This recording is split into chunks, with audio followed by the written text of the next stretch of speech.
Hello, hello, hello, and welcome back to the channel. Not a long turnaround at all, and it is the Big Brad channel. And this is the part of the show, well, part of the time where I turn my attention to the world of boxing. The world of boxing, my second favourite sport. I mean, the world of boxing right now. Whoo, what do I think of it right now? Cuckoo! Yes, the world of boxing has really turned on its head. Especially in the heavyweight division. My favourite division. My goodness, where do I start? I mean, it was all arranged. It was all arranged. The Battle of Britain. Anthony Joshua. The current holder of the WBA, WBO, IBF Super Heavyweight Championship against the furious one, Tyson Fury, the WBC and the holder of the Lineal Heavyweight Championship of the world. It was all set for August 14th, I think it was. August 14th. But then, the former WBC heavyweight champion, the Alabama slammer himself, the bronze bomber Deontay Wilder, decides to stick his nose in it and come in and say, nah, I don't want this to happen. I want a trilogy fight against Tyson Fury for the WBC title. And it looks like it's going to happen. But the Court of Arbitration of Sport have got involved. Obviously, Wilder's put his case towards them for Fury to fight the trilogy. And it looks like they have ruled that Fury must fight Wilder. And it could happen, maybe in July. We don't know. We don't know when it's going to happen. They're in talks. Fury even offered, they're saying that Wilder wants $20 million to step aside. $20 million just to step aside. Wow. Unbelievable amount of money, but of course, Wilder's denied it, as saying that he wants the trilogy and he's going to smash Fury's face in. And I mean, Fury, same again, he said he's going to smash whoever he faces, either Joshua or Wilder, but it looks like it's going to be Wilder. But obviously, if that happens, then what happens to Anthony Joshua? Well, he will fight his next mandatory opponent for the WBO title, and that would be Alexander Usyk, the former cruiserweight king and current heavyweight, who has jumped up from cruiserweight to heavyweight. And I mean, 2 fights in heavyweight and he's won them both. But obviously, it's a new world for him. His last fight at cruiserweight was, of course, the KO win against Tony Bellew. I mean, what a fight that was. Bellew had that match well scouted. And then, obviously, Usyk's show of character was just unbelievable. I watched the highlights back again, and my goodness, I've never seen a show of heart and desire from Tony Bellew to go in there with one of the pound-for-pound best in terms of cruiserweight level. But, of course, now Alexander Usyk has stepped up to heavyweight and he wants to fight the likes of Tyson Fury, Anthony Joshua's and Deontay Wilder's and such. He's wanting to test himself in the big league. He's already fought 2 fights at heavyweight against Derek Chisora and I can't remember who the last one was. I was watching it the other day. His first fight at heavyweight, his debut at heavyweight. Who was it? I can't even remember. I'm going to actually have a look because I'm currently sat on YouTube right now. And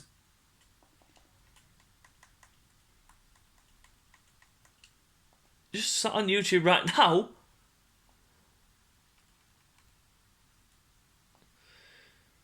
I mean, it was against Witherspoon. Chaz Witherspoon. That's it. Chaz Witherspoon. I had it in my head, and I just couldn't guess who it was who he fought first before fighting Derek Chisora.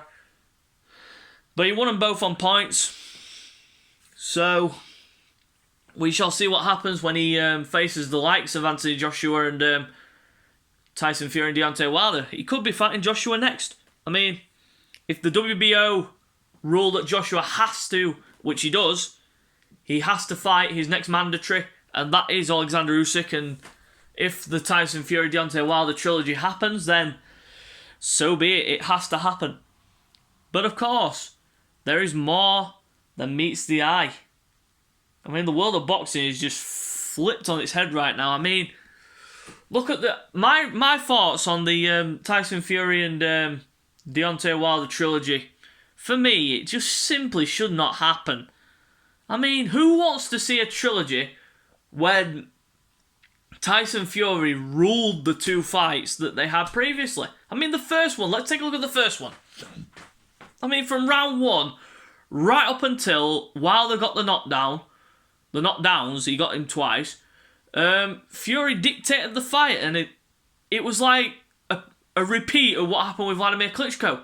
He schooled him. He absolutely schooled him.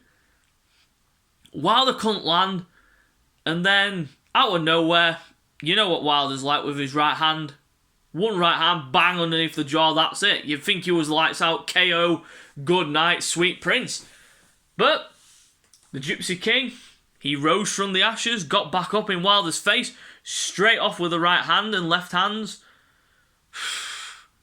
I mean, that's what swung it for me into a draw. From a Fury win to a draw. Those two knockdowns were crucial to Wilder getting the draw because he was not winning at all until that point. And then, of course, you got the draw, split decision. And then we go into the rematch at the MGM Grand in Las Vegas. I mean, this was just a simple one-sided beatdown from Tyson Fury. I mean, I have never seen Wilder in my wildest dreams. I've never seen Wilder get that dominated by anybody. I mean, look at his knockout ratio. He has knocked out near enough everyone who he stepped in the ring with. The only people who he didn't knock out, Tyson Fury and Bermane Stiverne. Those were the only times he has not knocked anyone out. Knocked anyone out. Just those two. He's knocked out the likes of Luis Ortiz, Dominic Breazeale, and all these other fighters who, let's be honest, obviously coming up it was like work for him. He knocked everyone out. Then he fought Bermane Stiverne, went 12 rounds with him, had the rematch, knocked him out. Then he had the first fight against Fury, didn't knock him out, went 12 rounds again, and obviously the rematch where he lost and he got stopped by Tyson Fury. The better fighter won, and the right result was made this time round. But of course, Wilder had his excuses after the fight and saying that his costume weighed him down and such and made him tired and fatigued. But if you were that stupid, then why would you even wear a costume like that to the ring? I mean, you want to make a flashy entrance. Fury did. He sat on a throne, for goodness sake. But he did not wear a massive suit of armour that made him look like a tin pot toy that obviously had its trouble and weighed him down. And that's exactly what Wilder said after the fight. He said he was too fatigued and too tired that he couldn't land the right hand. Ridiculous. Excuses. Excuses for a shit performance and a loss that he had to take on the chin and he couldn't. So, it looks like we're having the trilogy. And if that's the case, then obviously Anthony Joshua will have to fight his mandatory Alexander Usyk. It's all happening at heavyweight at the moment. It is all happening at heavyweight. I mean, you've got the likes of Dillian White waiting in the wings for opportunities. You've got the likes of, obviously, Usyk as well, waiting in the wings for his opportunities. There's lots of things going on. And I mean, the world of boxing is literally flipped on its head because you've got all these YouTubers now wanting to jump the gun. I mean, look at that. Floyd Mayweather, probably the greatest boxer of all time, is stepping in an exhibition fight against a man who is currently at record, not professional obviously, but obviously overall, not just professional, I mean his overall boxing career, he's 0-1 and 1. 2 fights he's had, both against KSI. I mean, the first one was with head guards and such, but it's still a boxing match, so it counts on his record. It doesn't count on his professional record, because he's obviously 0-1 on that one. But in terms of his overall standing, it's 0, 1, and 1. He drew the first fight. Logan Paul. He drew his first fight, lost the second one. Need I say more? You're putting the greatest boxer in history in the ring against a flop. Mayweather is going to absolutely school him. I mean, yeah, look at Mayweather. He's not fought in goodness knows how long since he fought that exhibition against the Japanese guy. Dear oh dear. What has boxing come to? I mean, there was that fight as well that happened recently. Sal Canelo Alvarez against Billy Joe Saunders. I mean, that was a fight. And I mean, Billy Joe, he broke his orbital bone. And it had to be stopped. And Canelo Alvarez won. And he is, without a shadow of a doubt, to anybody, pound for pound king. The best pound for pound boxer in the world right now is Sal Canelo Alvarez. And I mean, the list, I saw the list of the top 10 pound for pound best fighters in the world. And Sal Canelo Alvarez was second. I was like, whoa. Terence Crawford was top. I mean, Terence Crawford, he is a good fighter. But Sal Canelo Alvarez, my God, he's a machine. He's a machine. But it is what it is. And then we go on to another YouTuber, his brother, Jake Paul. Let's take a look at Jake Paul's record as a professional. I mean, if you count his overall boxing career, he'd be 4-0. He's 4-0.